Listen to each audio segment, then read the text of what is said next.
Section 7.2, number 28, for solving a triangle where we're given three sides. So we're given a side, side, side triangle that we need to solve.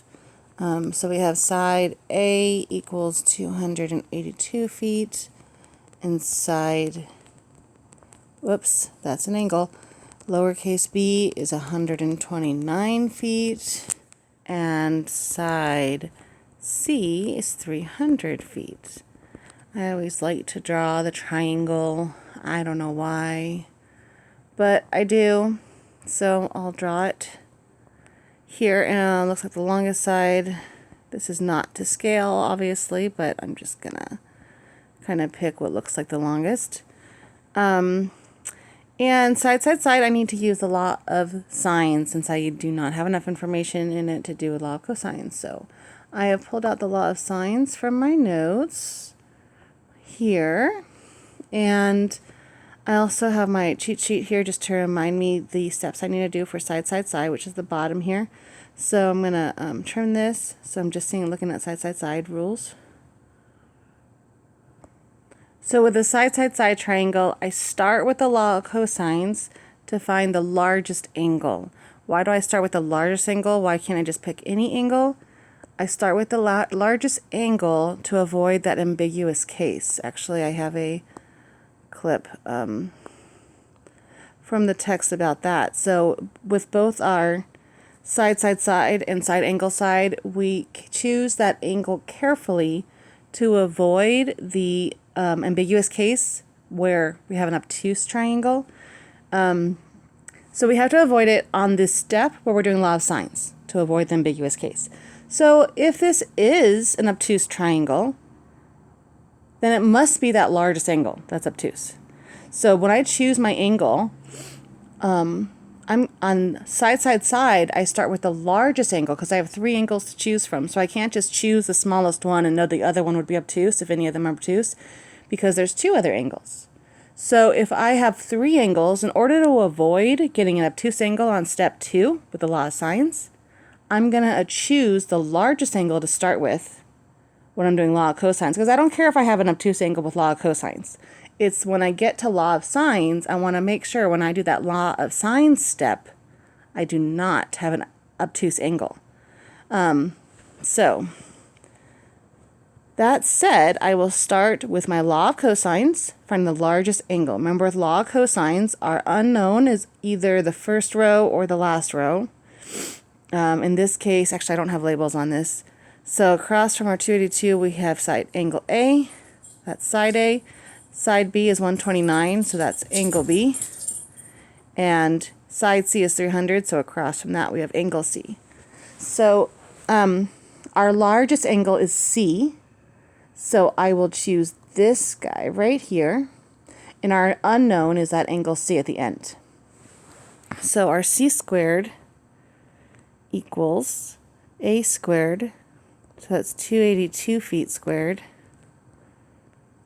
plus B, actually, you know what, I'm going to keep it in general terms first, so I'm not moving around a whole bunch of big numbers and just moving around the letters, and then I'll fill in the numbers in the last step. So I'll just start with C squared equals A squared plus B squared minus 2AB cosine C, and I'm going to solve for capital C. So to do that, first I have to get this thing by itself, which means to subtract these guys. So I get C squared minus A squared minus B squared. And now I'm left on the right side with negative 2AB cosine C. Okay, and then to get the cosine C by itself, I'm going to divide by the negative 2AB, divide by negative 2AB. I think I've told you before, the bottom left corner of my tablet is funky and it doesn't let me write nicely, so I'm just going to scroll up just to write, and then I'll scroll it down later. So solving on the left, that's as far as I can go until, well, I could change the signs to get rid of that negative. But I'm going to leave it like that. And that equals cosine of C. So to solve for C, I take cosine inverse of both sides. And I'm going to flip the sides just so I have my variable on the left. So I have c equals cosine inverse of c squared minus a squared minus b squared over negative 2ab. Kind of what I was mumbling about before about changing the sign. It is equivalent to divide the whole thing by negative 1 over negative 1, or multiply. So you get a squared plus b squared minus c squared over positive 2ab. That way you don't have a negative in the denominator to deal with. That's still cosine inverse. So those equivalent. So it doesn't matter which one of those you use, but I just want to express that that's what I was kind of mumbling about. Okay, so now to plug in those numbers, which are up here. Okay, so c equals cosine inverse of, I'm going to go ahead and do the first one, since I didn't explain very carefully how to get to that one, but if you understand that one and want to use that, that's fine. So our c squared is 300 feet squared minus a is 282 feet squared minus b is 129 feet squared, all over negative 2 times a, which is 282 feet squared. Actually, feet, sorry, just feet.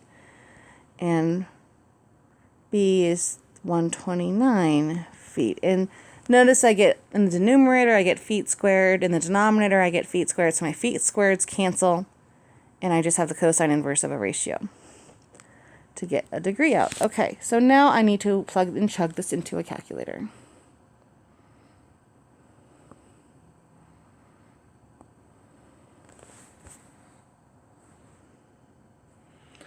So I want to make sure I'm in degrees because I want degrees out, C's in degrees. Actually, doesn't really specify, but since the rest of the lesson seems to be using degrees, I'll go ahead and use degrees. So cosine inverse of, I got a parenthesis there for my of, 300 squared minus 282 squared. Oh, careful here.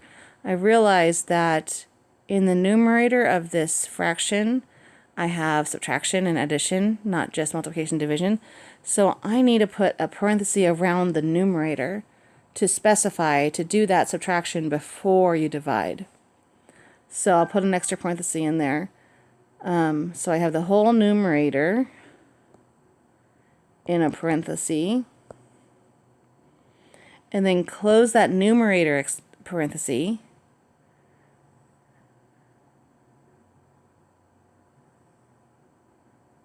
Okay. And then I still have this parenthesis right here. I can't really highlight it. That one.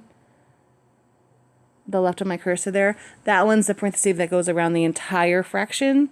So it's cosine of everything. So I still have the denominator put in here. So I say divided by, I need another parenthesis for my denominator. And it's a negative. The negative comes up a parenthesis on this calculator, so I have to be careful to close that. Times 282 times 129. Close the denominator. And then close the cosine inverse. And I get out 85. I'm going to round to the nearest tenths. It doesn't specify to round to the tenths or hundredths.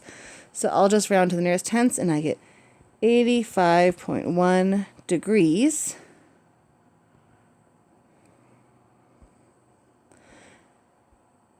So that was my step one to find the largest angle of this triangle. So I'm going to do a solution box here with my 3 angles and my 3 sides. So they get all this, the sides are already given. And B was 129. And I just found my first angle. So angle C was 85.1 degrees. Okay, and then I have, let's see. So now I need to find those other two angles. Now at this point, if there was an obtuse angle, I've already gotten rid of it. I found out that the biggest angle is 85 degrees, so it's not obtuse. So my other two angles are definitely acute, so it really doesn't matter which one I find next. But find one of them with the law of sines and the other one with the triangle sum. So next step would be, so this is our first step, law of cosines. Our next step is to find use law of sines to find that third or second angle. So that's step 2. So I'll make this oh, I have my information in my solution box over here, so I'll use that. So the law of sines, the ratio I do know, is that sine of 85.1 degrees is to 300 feet as sine of B is to 129 feet. Again, whether I used A or B doesn't really matter, because I know they're both acute. Okay, so solving that, I'll multiply both sides by 129 to get that sine of B equals 129 feet times, I'll leave off the units because I know the units are going to cancel. I already did an analysis on that. Divided by 300. So B is sine inverse of that.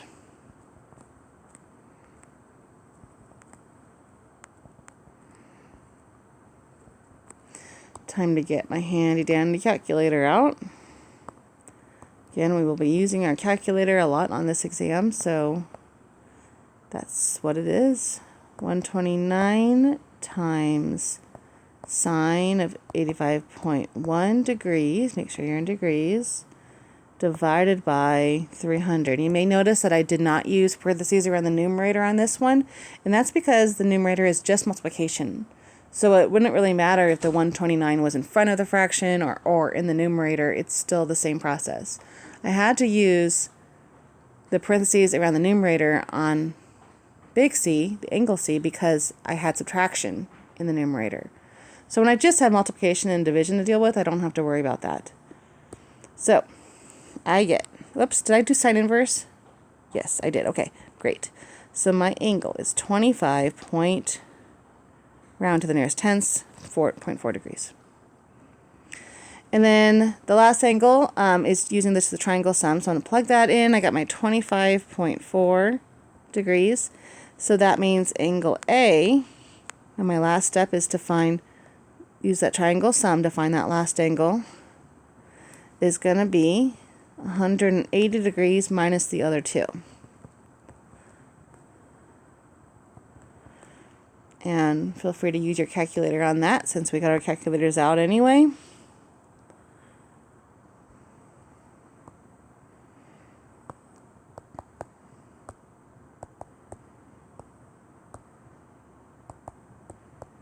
I get 69.5 degrees.